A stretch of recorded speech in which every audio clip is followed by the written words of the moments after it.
ছাত্র জনতার আন্দোলনের মুখে গত ৫ আগস্ট পদত্যাগ করে ভারতে পালিয়ে যান শেখ হাসিনা। এরপর থেকে ভারতের আশ্রয়ে সেখানে ২ মাস অবস্থান করেন। এবার ভারত ছেড়ে শেখ হাসিনা সংযুক্ত আরব আমিরাতে আশ্রয় নিয়েছেন বলে জানা গেছে। তবে ঠিক কবে নাগাদ তিনি আরব আমিরাতে পৌঁছান তা এখন পর্যন্ত জানা যায়নি। সম্প্রতি আরব আমিরাতে দেখা গেছে সাবেক সংসদ সদস্য শামীম ওসমানকে। ধারণা করা হচ্ছে আরব আমিরাতের আজমান শহরে শামীম ওসমানের বাড়িতে শেখ হাসিনা আশ্রয় নিয়েছেন।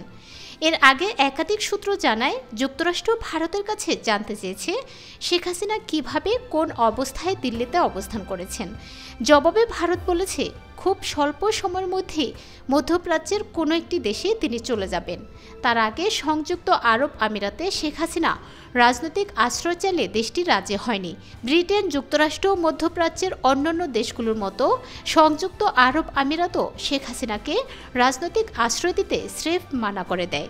এদিকে কোন প্রেক্ষাপটে এবং কী শর্তে শেষমেশ আরব আমিরাত আজমান শহরে শেখ হাসিনাকে আশ্রয়ের অনুমতি দিয়েছে সে সম্পর্কেও সুনির্দিষ্ট কোনো তথ্য এখনও নিশ্চিত করা যায়নি।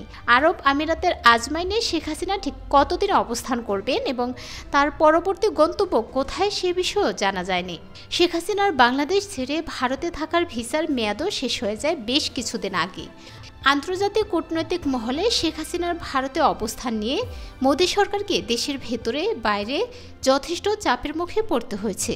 মোদী সরকারকে বিব্রতকর অবস্থার মধ্য দিয়ে যেতে হয়। উল্লেখ্য, ছাত্র জনতার অভ্যুত্থানে শেখ হাসিনার পতনের পর ডক্টর মোহাম্মদ ইউনূসের তত্ত্বাবধায়ক সরকার বাংলাদেশের ক্ষমতাভার গ্রহণ করেন। শেখ হাসিনা প্রায় ১৬ বছরের শাসন আমলের দুর্নীতি, অনিয়ম, দুঃশাসন আর অসংখ্য বিচার বহির্ভূতভাবে হত্যাকাণ্ডের জন্য এই সাবেক সরকার প্রধানকে দেশে ফেরত এনে বিচারের দাবিতে এখনও ছাত্র জনতা এবং তত্ত্বাবধায়ক সরকার সোচ্চার ও সক্রিয় রয়েছেন।